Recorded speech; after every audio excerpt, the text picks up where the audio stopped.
यहाँ पर एक क्वेश्चन है, द बॉन्ड डिसोसिएशन एनर्जी, यानी बॉन्ड के टूटने की जो एनर्जी है, bond dissociation energy x2, y2 और xy है ना, इनके लिए क्या है, आर इन द रेशो, ये रेशोज़ में दे रखी है, ये वैल्यूज़ नहीं है ना। तो इनका आपस में बॉन्ड डिसोसिएशन एनर्जी है ना, इसका रेशो क्या है, x2 के लिए 1 है, y2 के लिए 0.5 यानी हाफ है, और xy के लिए क्या है, 1 है। अब यहाँ पर डेल एच फॉर द फॉर्मेशन, अब यहाँ पर टोटल एनर्जी या एंथैल्पी किसके लिए, फॉर्मेशन के लिए, यानी इसके निर्माण के लिए, बनने के लिए कितनी है, is -200 kilo joule per mole. The bond dissociation energy of, है ना, bond dissociation energy of x2 will be. तो यहाँ पर अब किसके लिए, x2 के लिए बॉन्ड डिसोसिएशन एनर्जी हमसे पूछी जा रही है। तो ये क्या होगी, ये होगी C 800 kilo joule per mole. ये किस तरह से होगी, आइए हम देखते हैं। जैसा कि हम यहाँ देख रहे हैं, x2, y2 और xy की जो है वैल्यू क्या है, अभी रेशोज़ में है, ठीक है ना। तो हम जानते हैं कि अगर हम इसे फार्मूले में रखेंगे तो हम रेशोज़ नहीं, यहाँ पर हमें वैल्यू रखना पड़ती है।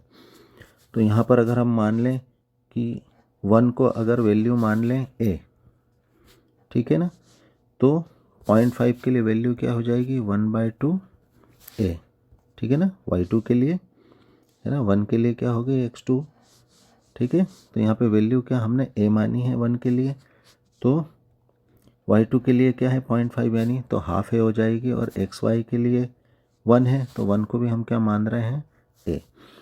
तो यहाँ पर हमें क्या है, एक वैल्यू मिल गई है फार्मूले में पुट करने के लिए। अब यहाँ पर अगर हम देखें तो क्या है, डेल एच है for the formation of xy, यानी xy के फॉर्मेशन के लिए डेल एच कितनी है, del H for formation -200 kilo joule per mole.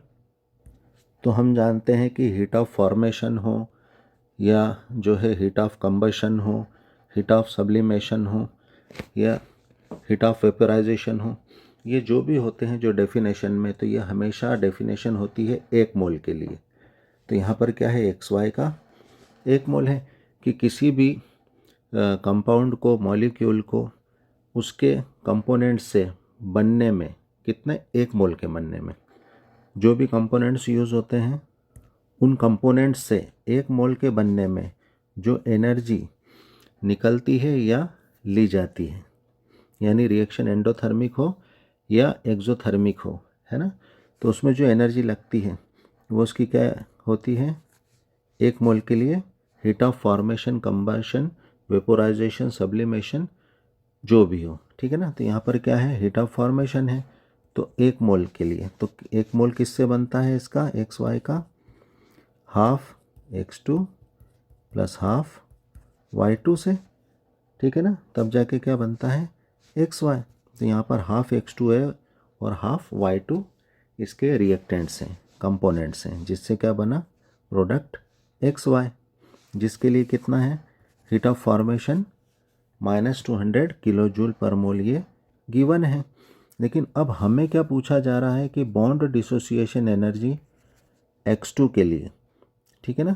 तो x2 के लिए बॉन्ड डिसोसिएशन अगर हम एनर्जी की बात करें तो x2 के लिए क्या फॉर्मेशन होगा, x2 प्लस y2 और क्या बनेगा यहाँ पर 2xy बनेगा। यानी अगर हमें x2 के लिए बॉन्ड डिसोसिएशन एनर्जी अगर निकालना है तो हमें इस रिएक्शन की बात करना होगी, जिसमें क्या बनेगा, 2xy प्रोडक्ट बन रहा है, ठीक है, क्योंकि यहाँ पर x2 की बात हो रही है, जो है हाफ x2 की नहीं हो रही है, जिससे क्या बन रहा है, xy, जो कि हमें गिवन है। यानी हमें अगर x2 के लिए बॉन्ड डिसोसिएशन एनर्जी निकालना है तो हमें किस रिएक्शन की बात करना होगी, इसकी, जिसमें क्या बनेगा, जो है 2xy बनेगा, ठीक है। तो यहाँ पर अगर हम देखें तो इसे हीट ऑफ फॉर्मेशन भी बोल सकते हैं, और चूँकि रिएक्शन हो रही है, रिएक्शन कंबशन हो, सब्लिमेशन हो, वेपोराइजेशन हो, फॉर्मेशन कुछ भी हो, लेकिन हम उसे कॉमनली क्या ये भी तो कह सकते हैं, हीट ऑफ रिएक्शन, ठीक है ना, heat of R for reaction भी बोल सकते हैं, ठीक है ना। तो यहाँ पर 2xy के लिए हीट ऑफ रिएक्शन क्या हो जाएगी, -200 की, चूँकि xy के लिए है तो 2xy के लिए क्या हो जाएगी, ये डबल हो जाएगी, यानी ये xy के लिए कितनी, -200, तो 2xy के लिए क्या हो जाएगी, ये -200 × 2, यानी कितनी हो जाएगी, 400 -400 किलो जूल पर मोल हो जाएगी, ठीक है ना। तो अब हमें बॉन्ड एसोसिएशन एनर्जी x2 के लिए निकालना है।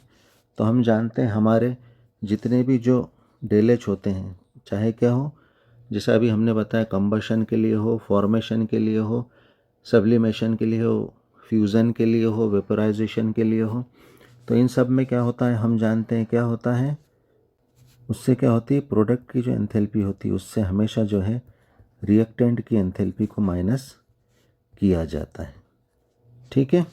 ये हमारा हमेशा फार्मूला होता है, किसी के लिए भी हो, ठीक है। लेकिन हमेशा ध्यान रखें कि जब भी बॉन्ड एनर्जी की बात आती, बॉन्ड एसोसिएशन एनर्जी हो या बॉन्ड डिसोसिएशन एनर्जी हो, उसके लिए हमेशा क्या होती है, मान लो रिएक्शन है तो इसके लिए हमेशा बॉन्ड एनर्जी क्या होती है, हमेशा रिएक्टेंट में से जो है बॉन्ड एनर्जी प्रोडक्ट की माइनस की जाती है। हमेशा ध्यान रखें कि हमारा कोई सा भी हो, कंबशन हो, दहन हो, वेपोराइजेशन हो, है ना, वाष्पीकरण की एंथैल्पी हो, या फ्यूज़न की हो, गलने की हो, है ना, या ऊर्ध्वपातन यानी सब्लिमेशन की हो, सब में जो है प्रोडक्ट में से किसकी, रिएक्टेंट की एनर्जी को ही माइनस किया जाता है। लेकिन ये जो हमारा बॉन्ड एनर्जी का जो फार्मूला होता है, हमेशा रिएक्टेंट में से जो है प्रोडक्ट की एनर्जी को यहाँ पर माइनस किया जाता है, जितने भी रिएक्टेंट हो, जितने भी प्रोडक्ट हो, ठीक है। तो यहाँ पर क्या हो जाएगा, तो यहाँ पर हमारे फार्मूले में है ना, वैल्यू पुट करने पर ΔHR रिएक्टेंट की हमारी क्या है वैल्यू, यहाँ पर -400 किलो जूल पर मोल है। फिर यहाँ पर अगर हम देखें रिएक्टेंट्स की एनर्जी क्या होगी, यह हमारा रिएक्टेंट है, इसकी बॉन्ड एनर्जी का क्या रेशो हो जाएगा, बॉन्ड एसोसिएशन एनर्जी x2 का क्या है, A है, ठीक है ना। रिएक्टेंट के तो कितने रिएक्टेंट हैं यहाँ पर, 2 हैं, x2 और y2, तो x2 के लिए क्या है, A है, ठीक है ना। और उसके बाद क्या है, प्लस y2 है, तो y2 की कितनी है, हाफ A, यानी 1/2 A, ठीक है। और यहाँ पर क्या हो जाएगा फिर, माइनस बॉन्ड एनर्जी किसके लिए, प्रोडक्ट के लिए है, ठीक है। तो कितनी है हमारी 2xy, और xy की कितनी है A, तो ये क्या हो जाएगा, xy की A है और सामने क्या है, इसके 2 मोल है, ठीक है। अब हमें वैल्यू पुट करने पर क्या ये क्वेश्चन मिली है, यहाँ पर अब इसे हल करने पर क्या हो जाएगा, नेक्स्ट स्टेप में ये हो जाएगा -400 और ये हो जाएगा 3a/2, और इधर क्या दे रखा, -2a दे रखा है। इसको आगे हल करने पर क्या हो जाएगा, यहाँ पर इसको आगे हल करने पे क्या हो जाएगा, -400 -a/2 हो जाएगा, ठीक है। यहाँ पर क्रॉस मल्टीप्लिकेशन में हम 2 को इधर ले गए तो क्या हो जाएगा, नेक्स्ट स्टेप में ये हो जाएगा जो है -800 -a हो जाएगा, माइनस से माइनस कैंसिल, ठीक है। तो यहाँ पर क्या हो जाएगा, a की वैल्यू आ जाएगी 800 किलो जूल पर मोल हो जाएगी। और यहाँ पर a क्या है अपना, यहाँ पर हमारा a क्या है, x2 है, ठीक है ना, जिसकी वैल्यू कितनी आई है, 800 किलो जूल पर मोल। यही हमारा आंसर C होगा, है ना। Thanks for watching.